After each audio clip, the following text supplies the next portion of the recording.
নমস্কার। 2025 সাল তুলা রাশি আপনাদের কেমন যাবে? 2025 সাল তুলা রাশি দারুণ যাবে, কারণ শনিদেব সোনার পায়াতে থাকছে সারা বছর। ষষ্ঠে শনিদেব বসে আপনাদের শত্রুকে নত করাবেন।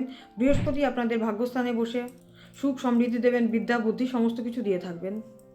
সন্তানের উন্নতি লক্ষ্য করবেন 29শে মের পর থেকে। কেতু আপনাদের ইনকাম হাউস থেকে অতিবৃদ্ধি করাবেন। বছরের প্রথমে ষষ্ঠে রাহু এবং শনিদেব একসাথে জুড়বে। যখন এরা একসাথে জুড়বে তখন কিন্তু আপনাদের সমস্যা কিছুটা বাড়বে।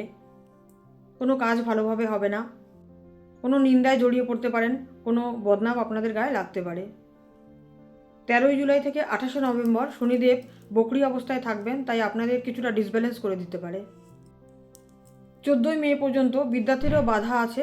14ই মের পর থেকে উচ্চশিক্ষা দেখা যাচ্ছে। ষষ্ঠে শনিদেব আছে, তাই শরীরও কিছুটা খারাপ যাবে। আপনাদের বিদেশ যাত্রা রয়েছে, কিন্তু খুব সাবধানে, কারণ সমস্যা আছে সামনে। নমস্কার, খুব ভালো থাকবেন।